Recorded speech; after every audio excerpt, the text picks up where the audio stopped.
So this is part three. So this is after you've had the surgery and you've recovered from the surgery and the doctor has turned the device on.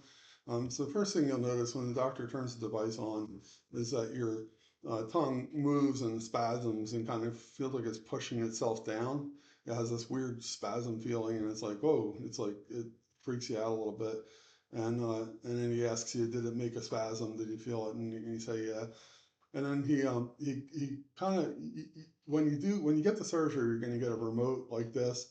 You're going to get a bunch of pamphlets and like a box of material, and they give you videos in there which are good to watch. And then there's also an app component for your phone, so you just put the Inspire app on your phone, and you can go in there and look at different data on your app, which is really cool. It actually tells you how long you slept, how many times you turned on and off the device, this actual device, how many times you paused it, like all the different things that went on during the night.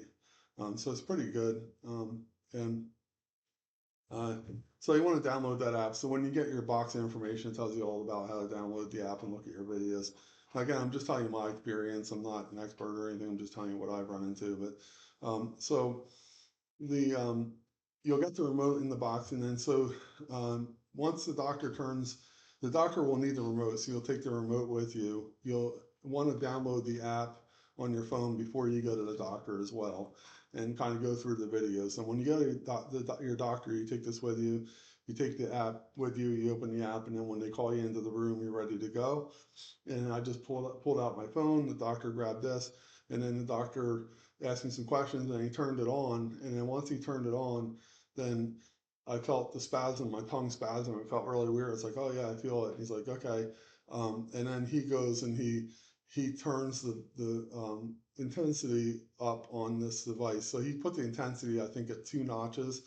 So there's all these different notches you can go, and the intensity means how much movement will the Inspire device make on your tongue in order to open the airway. Um, so so that's what the doctor does. He set it at 2 for me. I also just put the batteries in and everything when I was at home, so that's a pain in the neck, but you got to actually pull it up. There's a little tab here. You have to kind of pull it up and off. It's weird. It doesn't slide. It just pulls up, and it takes a lot of pressure. You got to really kind of push it, pull it hard, get it up, put the batteries in there, and then you close it in. So that took a little while. I couldn't figure out whether I was doing it right because it took a lot of pressure to get the back off to get the batteries in. Um, so once you do that, you learn the remote. So basically, you take the remote to bed with you, and when you're ready to go to bed, you determine the doctor will ask you, well, how long does it take you to fall asleep? And he'll set that value in the system. So we'll make it like half an hour is typical, I think. So you set it at half an hour. So that means that when I go to bed and I'm laying in bed, I'm not asleep right away. I fall asleep. I'm hoping to fall asleep within a half an hour window. Once I fall asleep within that window, when this device is initiated, it'll delay for half an hour. So it won't do anything until I've actually fallen asleep.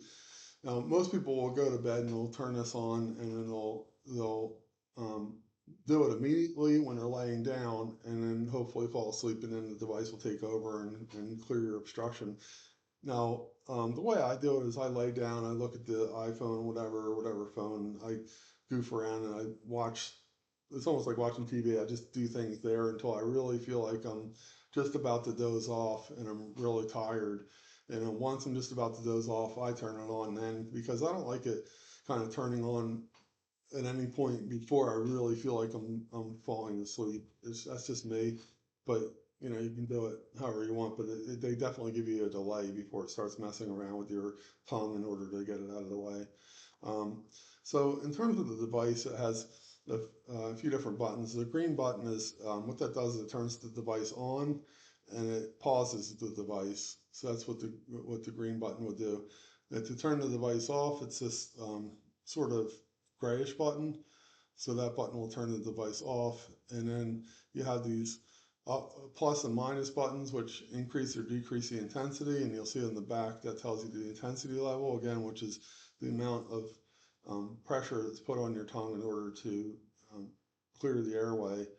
The reason they put the intensity levels, they allow you intensity levels, is because some people are sensitive to a high intensity situation, and that will wake them up. So you don't want to wake up because this thing has tried to clear your airway. You want a happy medium.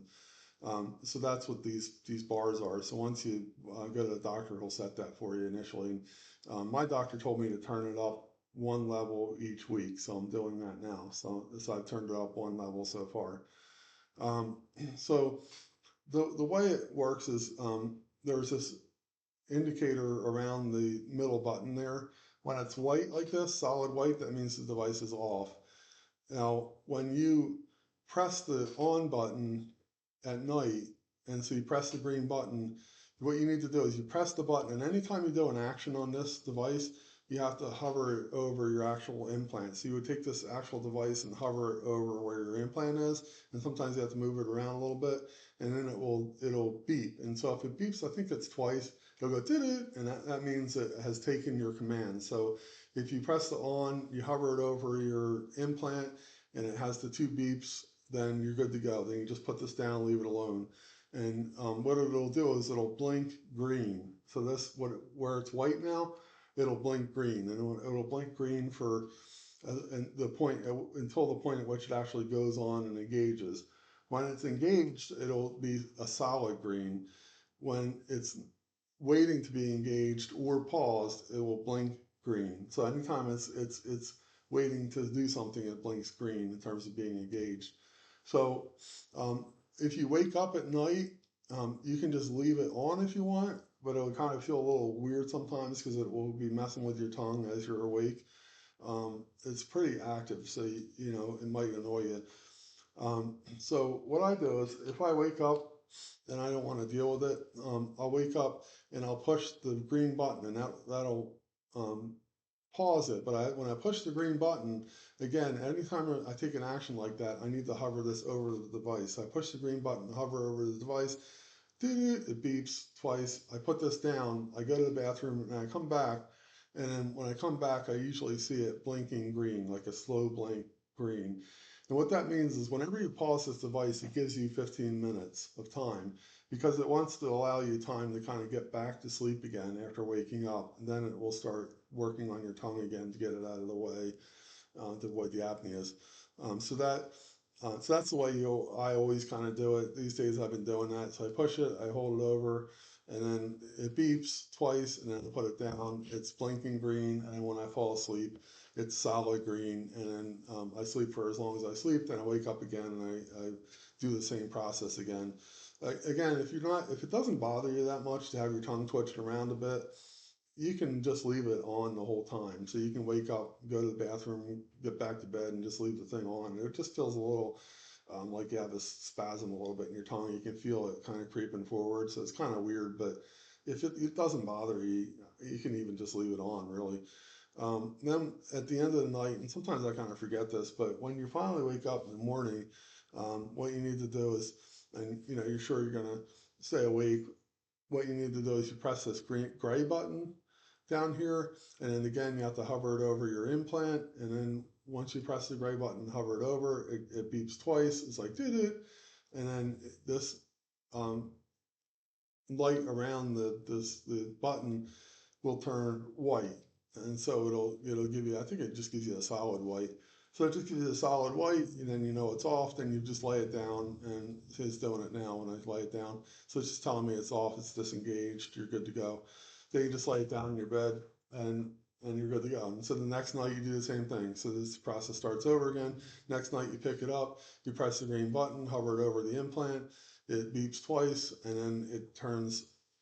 It turns green around the button, but the green is like a slow blinking green, so it just blinks green slowly. And then once a half an hour hits, the green turns solid, it engages and does its thing. Then when you wake up and you want to pause it, you just press the green button, hover over your device again, and then it beeps twice, and then it will blink green slowly for 15 minutes, and then it will re-engage. And then when you're done for the night, you press the gray button, hover it over, blinks twice, I'm sorry, beeps twice, and then it turns white, and then you're good to go.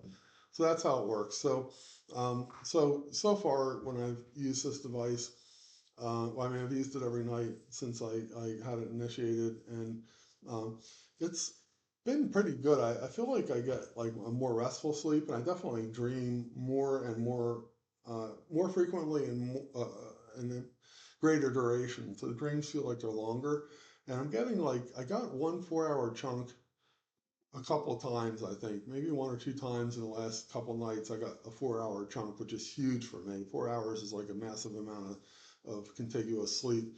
Um, I think the worst I've done is like 3 hours. Like, so I'll wake up at three. That's fairly typical. I'll go to bed, let's say at 12 midnight. I'll wake up at around 3:30, go to the bathroom, come back. I'll wake up again around 4:30. Actually, with this device, I think I've been closer to 5:30. So I usually wake up again around that time, go back to sleep, and then I wake up again around like 6:30 or 7. Um, and then I don't have to, I feel like I don't have to go to the bathroom as bad as I used to, but that could be because I'm trying to avoid drinking before going to bed um, and avoid eating. That's a big thing. Never eat before you go to bed. That really screws you up in terms of having to go to the bathroom. In terms of having to urinate, like it's just constant when you eat. Like you're going to wake up a lot if you have apnea. But hopefully, if this device does what it's supposed to do, you shouldn't have to actually go to the bathroom as much. I've even had times where I've waken up with this a couple times where I didn't even have to go, which was a new thing. That's never happened before. Um, so I think it works and it's much better, much more restful sleep. But it's not like how do you say? It's not like the ultimate revolution in your life necessarily. It depends. It depends on who you are and how you um, respond to it, but it's definitely better. I'd say it's definitely taking the edge off in terms of being tired during the day. I do tend to get tired around 5 o'clock now, whereas before I would get tired, like I feel a little bit tired even from the get go, and I always felt like low grade tired throughout the day. Now I'm not getting that sort of low grade tired feeling. So hopefully this helps.